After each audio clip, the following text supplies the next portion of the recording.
Welcome, and let's talk about movement for speedrunning Celeste. So this is just me talking for I don't know how long about movement and some nuances and main concepts that you have to think about when moving Madeline's video game. So first, what even is movement? If you don't know that, so you definitely know what a strat is. Like, for example, this oh wow, this is not a strat, but this is a strat, for example, or this is a strat, for example. Like a strat is just how you move through a room, and movement is how you execute a room, or like how you execute a strat. Like of course you might think some movement some small movement things could be also strat changes, which I won't argue against, but that is the basics. So there are three main things you have to think about. The first is to buffer an input, nearly all inputs, if you can buffer them. You can't buffer everything, of course. So for example, here, if I land here, if I not land here, if I start this chapter and then land here, I want to do the input, which in this case is an extended super for my strat, as soon as I land. So if you retry it, this is like easier to see because you have this ring that shrinks, and as soon as ring is like small, you can do an input. And buffering, if you don't know, you can input 5 frames for an or 4 frames before an action happens. You can input it. So if you have a 5-frame window to input the action you want to, if you buffer. And for buffering, you have to hold the button. So if I would like tap jump here and release before I hit the ground, I can't buffer, for example.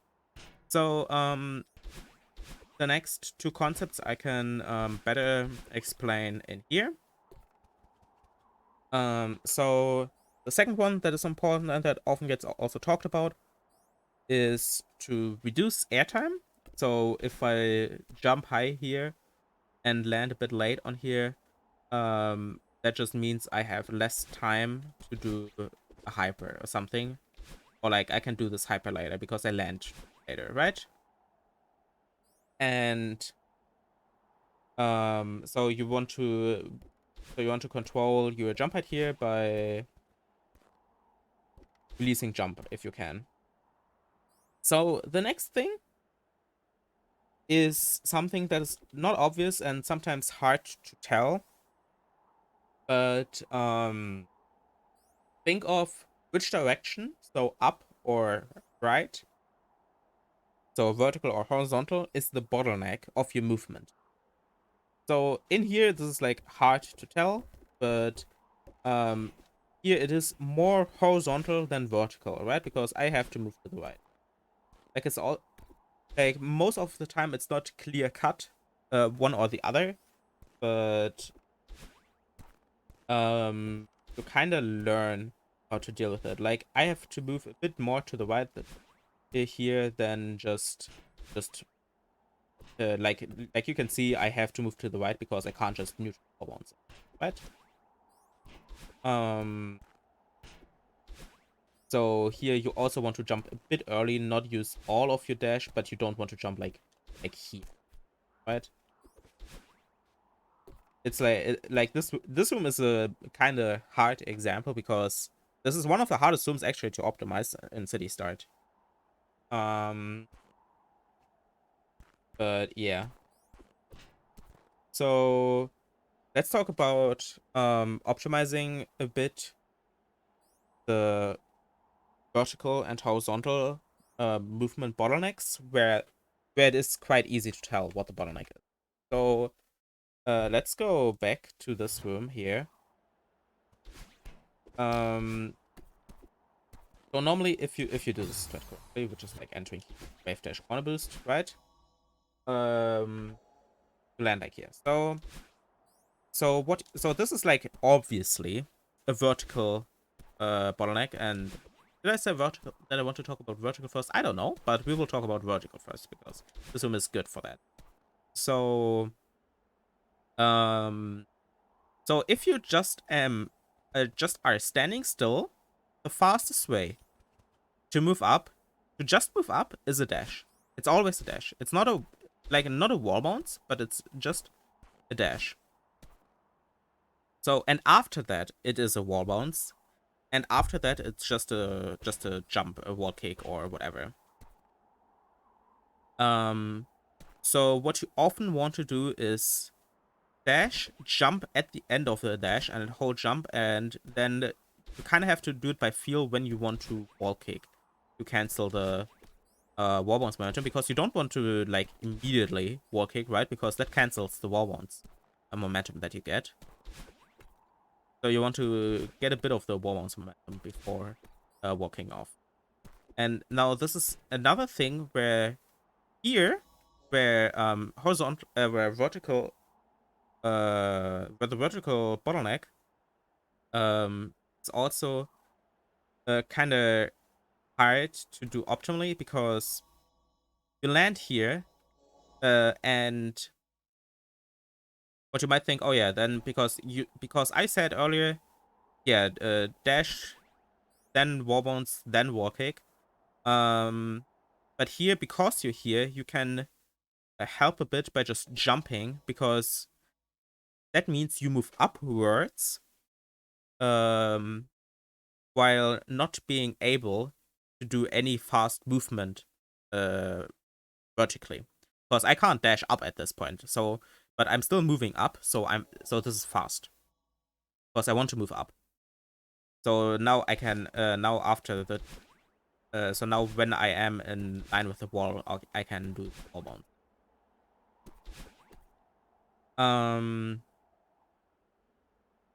Of course, there are examples where you don't want to jump before, because of course you can immediately dash up because you don't have like something blocking your way. Like for example here, this is also an example of where sometimes it is useful to up demo wall bounce to reach a wall later, because you uncouch while wall bouncing, but you still reach the wall slightly later, so you get like maybe 1 frame more of your dash speed, and it can save a bit. That was kind of a sloppy climb, but usual here or something. But yeah, as you can see, normally the fast movement here is just dash up, hold jump, and wall bounce, and not jump before or climb jumping or both together. But yeah, just simple dash up, hold jump. And with the jumping before for moving up, like this is example, this is a good example for that, because I'm like landing normally like, I don't know, like here or something, right? So I want to jump before dashing up. um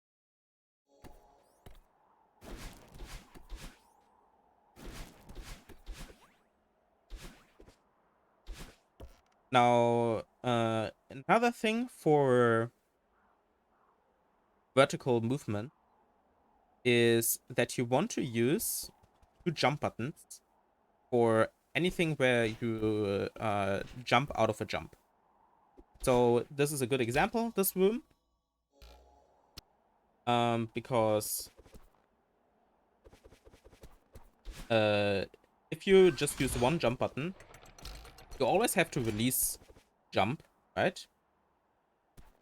And that means if you release jump, you gain less height or lose a bit of height, right?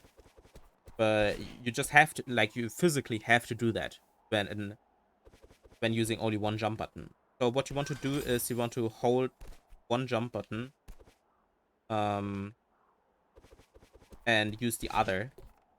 It doesn't matter which one you use mainly for the climb jumps and which ones you hold, but you want to hold one and use the other for jumping, so you don't lose sight,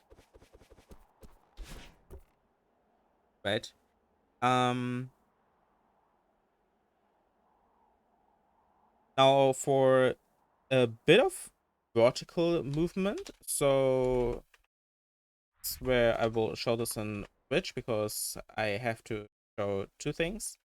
Um, so first, from a standstill, like of course this is wind, but uh, first dash speed is not affected by wind, right? But that is not what I'm here for. So if you want to do an extended hyper, just for extended hypers, not normal hypers, for like instant hypers, it doesn't matter. So, but for extended hypers, so if I want to do something like this, what you have to know is from a standstill, it is faster to do a demo hyper by a couple frames, because with a normal hyper, you do a down diagonal dash, and that is a bit slower than just a horizontal dash that you would do for, with a hyper, but only doing the dash speed. So only doing the dash initially, which is why it's only standard. So if you see where I stand and I'm buffering an up dash and just with a down diagonal, and you see that it's like at that pink rock here, right? And if I just do it with a demo, um, it is slightly further. It's not a lot, but that still is quite a bit that can matter. So now what you might think, why I said from a standstill, like you might think, oh yeah, then I want to do the next here also as a demo hyper, but but you have movement here, you have speed from this hyper. So this is why I said from a standstill, because a down diagonal dash on the ground always gives a 1.2 speed boost. So so that is what we call a grounded ultra. It doesn't have a lot to do with a normal ultra except the 1.2 speed boost. But the 1.2 speed boost disappears after the dash ends. For a grounded ultra, compared to ultra where the dash ends before you reach the ground and you get the 1.2 after. So so this is why here you want to do downright. You see how fast this downright dash is compared to just a horizontal here. Horizontal is also quite fast, but a downright is like really fast here. Because I have quite a bit of speed from this hyper. But yeah, that's basically all small movement bits I wanted to give. Other things is there are like small things like in like the because of the up demo, like I mentioned earlier, up demo warbounds, which is nice. Like for example, this one, it is very easy to build optimal here with an up demo warbounds if you just buffer the jump. Like you see where I jump, like that the jump particles are at the bottom because I'm buffering the jump. Because then I get a clean landing here, a very clean landing. And see how quickly I land here compared to, I don't know, something like this. And if I don't do the up demo, because I reached the wall earlier, I'm a bit lower. Oh, that was not buffered. But yeah. There's also a thing where sometimes an up demo can help. But like I said, it only helps if you buffer stuff. Because and some other very niche cases that I will not go over. But it mainly helps if you buffer because you reach a wall later. It doesn't matter if you don't buffer. Because yeah, because I'm already at the wall. It doesn't matter. I'm jumping at the same spot if I don't buffer. Now I want to show you real quick other small things that you might not realize. One thing is sometimes that you don't want to hold jump. Like this one, you want to hyper over. And you might think, oh yeah, I hold jump. If you really want to greet this, you release jump a bit to fall sooner. But in general, if you want to move down, you want to press jump as little as possible. But this, I don't think I even greet this. Then here, of course, this is also a good showcase of horizontal bottleneck that want to jump soon here to the left.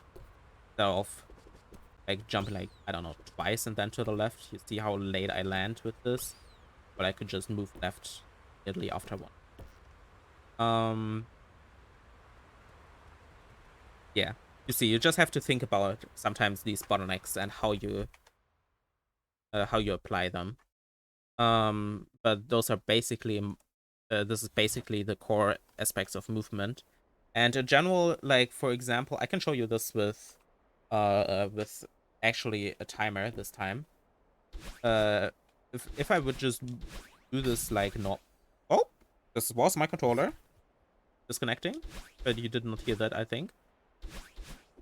But if you just do this normally, sounds like this is like a decent time, right? Surely this doesn't matter. I don't need to read this properly. But yeah, for example, if I do the same strat, but like for example, do something slow, like I do this upright late, I don't buffer properly, I use like one jump button, like that was the same strat but lost 0.6 or something, right? Over 5 seconds. Over not even 5 seconds, over 4 seconds. Like I can just use one jump button. Yeah, that was 0.2. That was a bit cleaner, but yeah, like I said, movement can matter a lot. And if you want to know where you lose time, record your own runs and watch them back. And if you can't figure it out on your own like that, frame advance or have a top runner side by side that you can compare to, and then also frame advance if you can't immediately see it. Like all of these will help. And this is just me talking about movement for, I don't know, for quite a bit, and not even a real tutorial. An honestly more condensed and better, probably better tutorial will come out later by not me, um but it will come out at some point. But I just wanted to make a short video because there are not a lot of movement resources, and I think just having someone talk about movement for quite a bit is useful, even if it's not condensed. So yeah, there are a lot of more nuances that I did not touch upon, but these are some basics that you should just focus on, especially the concepts of buffering, reducing airtime, and horizontal or vertical bottlenecks. And yeah, goodbye everyone, and see ya.